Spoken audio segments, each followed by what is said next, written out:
आपको क्या लगता है कि लिव इन रिलेशनशिप ठीक है या ठीक नहीं है? लिविंग रिलेशनशिप तो किसी मायने में नहीं ठीक है। जब तक कोई चीज समाज हमारा एक्सेप्ट नहीं करता है तब तक वो गलत रहता है। आसाराम बापू को ले लेते हैं, राम रहीम को ले लेते हैं, ये भी तो बाबा ही हैं, इनको भी एक बार सोचना चाहिए था। इसमें रहना गलत नहीं है, लेकिन अपनी सीमाओं को तोड़ना गलत है।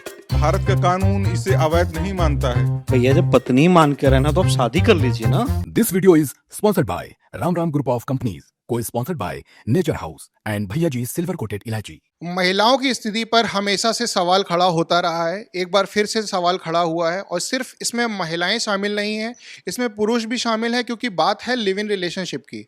बात लिव इन रिलेशनशिप की ऐसे है कि जो देश के तमाम धर्म गुरु हैं, संत हैं, महात्मा हैं, जिनमें से बहुत परिचित आप भी जानते हैं, अनिरुद्धाचार्य जी हैं या फिर प्रेमानंद महाराज जी हैं, उन्होंने लिव इन रिलेशनशिप को गलत बताया है। अब लिव इन रिलेशनशिप गलत है या सही है, कौन प्रताड़ित होता है या कोई प्रताड़ित नहीं होता है, इस बात को हम जानेंगे आज अपने पत्रकार साथियों से। तो एक बार चलिए सवाल करते हैं और पता करते हैं। आप एक बात बताइए, जैसे अभी प्रेमानंद महाराज जी ने लिव इन रिलेशनशिप को गलत बताया है, ठीक है, या फिर अनिरुद्धाचार्य जी ने, वो तो काफ़ी विवादित बयान देते ही रहते हैं, गलत बताया है। तो आपको क्या लगता है कि लिव इन रिलेशनशिप ठीक है या ठीक नहीं है? कि लिविंग रिलेशनशिप तो किसी मायने में नहीं ठीक है।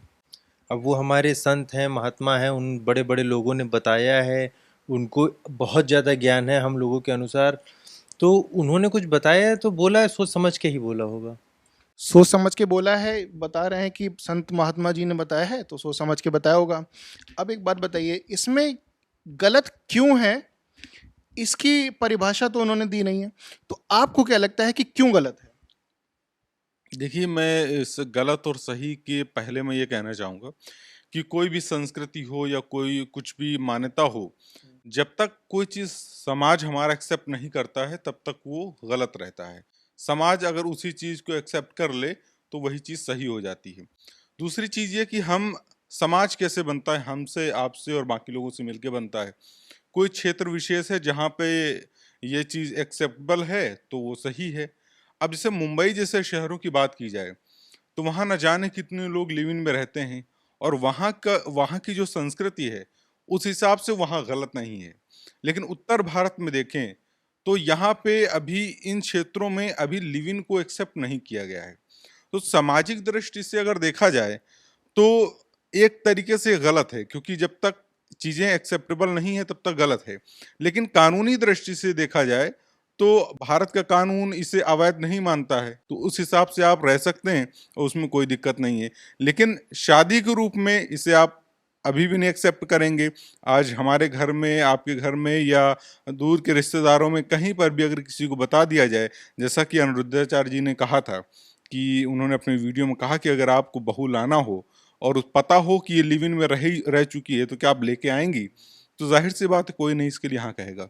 ठीक है, ये बात तो बिल्कुल ठीक कह रहे हैं आप, मान लीजिए। लेकिन एक बात बताइए, जो लिव इन में रहते हैं, ऐसे तमाम मामले भी आप देख रहे हैं सामने आए हैं जहाँ पे बॉयफ्रेंड ने किसी महिला का कत्ल कर दिया या फिर मारपीट करता है, जो घरेलू हिंसा है वो करता है।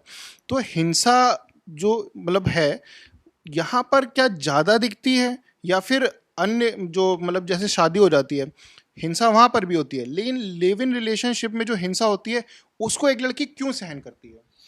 लिव इन में देखिए, मुझे लगता है कि सहन, मेरे ख्याल से बहुत सारी महिलाएं जो कि सहन नहीं करती हैं और उसकी वजह से हिंसा और ज़्यादा होती है। अब दूसरी बात है, लिव इन में एक स्वतंत्रता ये है दोनों पार्टनर के पास कि अगर कुछ गलत हो जाता है या चूंकि समाज एक्सेप्ट नहीं करता इसलिए बहुत खुल के नहीं लोग कह पाते हैं कि मेरे साथ हिंसा हो रही है, और उसकी वजह से बहुत बड़ी घटनाएं हो जाती हैं। किसी की मतलब डेड बॉडी बॉक्स में मिलती है, किसी को काट के फ्रिज में रख दिया जाता है, ऐसी तमाम घटनाएं इसमें आती हैं। जैसे एक अभी पार्क वाला वीडियो चल रहा है, एक बॉयफ्रेंड गर्लफ्रेंड जो है, उसमें बॉयफ्रेंड अपनी क्या नाम है गर्लफ्रेंड को मार रहा है। बिल्कुल। और हिंसा तो बाकी ऐसे आम तौर पे जो मैरिज होती है, घरेलू हिंसाएं भी बहुत सारी होती हैं, लेकिन वो चीज़ें निकल के नहीं आ पाती हैं। लेकिन जो चीज़ एक्सेप्टेबल नहीं समाज में, जैसा कि मैंने कहा, तो उसमें लोग कह नहीं पाते, बता नहीं पाते कि मेरे साथ क्या क्या हुआ है, और उससे हिंसा बढ़ जाती है। दौड़ बहुत तेज है। हमारे साथ अंकुल जी मौजूद है। अंकुल जी, एक बात बताइए, जो लिव इन रिलेशनशिप है वो कहीं ना कहीं पश्चिम सभ्यता की देन है। तो आज भारत में उसका इतना चलन हो गया है कि ना हम लोग उसको पूरी तरह से अपना पा रहे हैं और ना ही क्या नाम है हम अपने धर्म पर पूरी तरह से चल पा रहे हैं। चलन तो है ही है। अभी इसके पहले देखिए, जैसे बाबा की सरकार आई थी, बाबा ने एंटी रोमियो चालू किया था। करीब हमें लग रहा है 5-6 महीने तो काफ़ी ज़्यादा सरकार ने सख्ती भी की, लेकिन उसके बाद भी कुछ नहीं हुआ। अब फिर बाबा लोग कह रहे हैं, तो अभी इसके पहले हम देख रहे हैं कि आसाराम बापू को ले लेते हैं, राम रहीम को ले लेते हैं। ये भी तो बाबा ही हैं, इनको भी एक बार सोचना चाहिए था।